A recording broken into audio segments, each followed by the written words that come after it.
What's up, YouTube? Capital G here. Got an excellent competitive duel for you guys to check out. I'm going to classify this one as competitive simply because the competition is True Draco Demise at the top, and then we have Cyber Angel Herald down here at the bottom. Although it is a fluffle variant, that means you're going to see some toy vendor action, going to see Bear as well. It's pretty interesting because this is a deck that is super explosive and very combo-licious. By the time you guys see this video, it won't be that relevant, but actually Yuginono made a video about this exact deck that I just watched yesterday, and some of the combos that he was showing that you can do with links with like freaking Decode Talker, and a lot of it has to do with like Stick Chair. It is really damn good.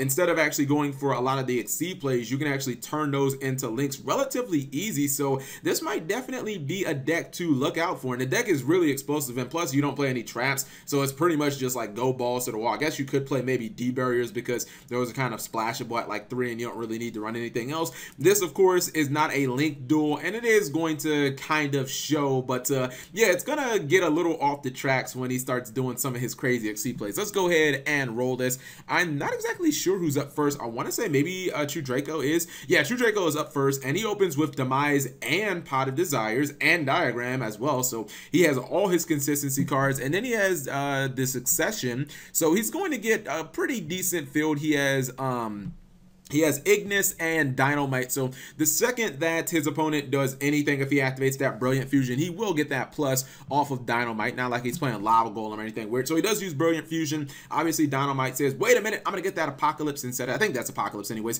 Now, here's the thing I have to question. I know you guys are like, Cat G, what the cap is going on? He activates Toy Vendor, and he immediately MSTs the Toy Vendor. And I was like, bro, you do realize you're going like -2 or something like that, because Toy Vendor is obviously going to trigger, so I didn't quite understand that. I would have MST'd the Brilliant Fusion, but hey, it's not my decision. So he's just gonna get a Bear, he's gonna get a Toy Vendor, he's gonna pitch it, he's gonna remove Wangs, drawing some more cards, and obviously he sent Wangs to the graveyard with Brilliant Fusion as well. He's gonna play Ritual Sanctuary, he's gonna summon the copy of Herald.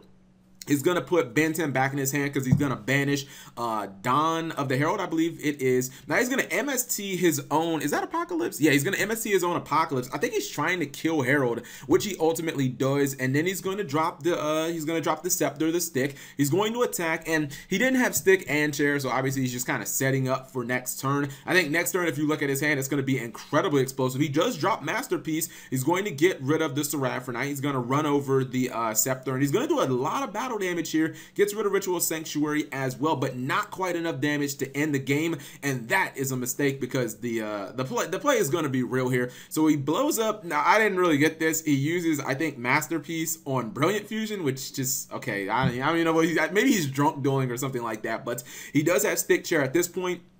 And this is what I'm talking about, where you can kind of just go Exceed crazy at this point. He goes into Utopia, which was really interesting. Going into Utopia Prime, usually you would see people bring out either Deltaros or Ouroboros. I was like, okay, Utopia Prime, hey, I can dig it, man. It's going to blow up a card. It's going to let him draw as well. He's going to get another copy of Ritual Sanctuary. And this is when Cyber Herald becomes like one of the most explosive decks in the game, because you're drawing so many cards, you're blowing cards up at the same time, you're Ritual Summoning, and you're Exceed Summoning. He's going to use Ritual Sanctuary to bring back his Stick. He's going to summon Chair as well. Then he goes into Utopia Beyond and the Lightning. He's going to clear the field completely out. Now see, let me look at this field, right?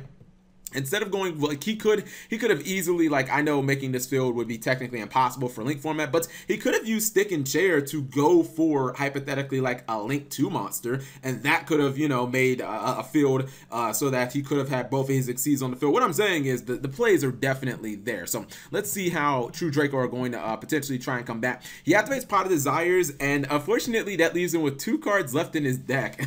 Spoiler alert, Card of Demise is on top of his deck, which he will not be able to resolve. He's going to use that was Revival, right? Yeah, no, True King's Return, excuse me. Not really gonna matter. He's gonna make Deltaros, and he's gonna pop some cards on the field, pop the back rows. Now he is gonna lose Deltaros, but it really doesn't matter. He still has the Utopia on the field. I think he's even gonna summon Fluffle Bear, and he's gonna be like, yo, Fluffle Bear, get in there, do that damage. He actually can't end up killing him this turn because of the attack cut in half, but his opponent does top deck a very dead Card of Demise, which he cannot activate, and pretty much is just GG from here.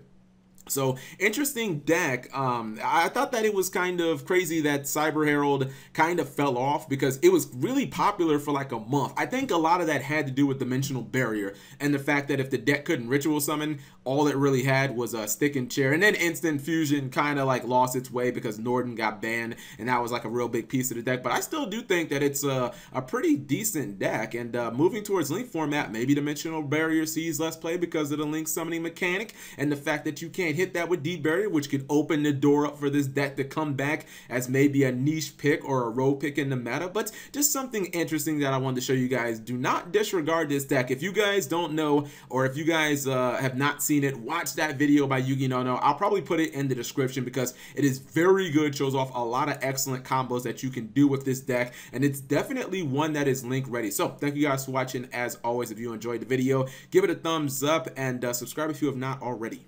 This video has been brought to you by Audible. Get a free audiobook download and 30-day free trial at audible.com/MegaCapitalG. Over 180,000 titles to choose from on your mobile device. I'm listening to the amazing I Can't Make This Up by Kevin Hart. Link in the description.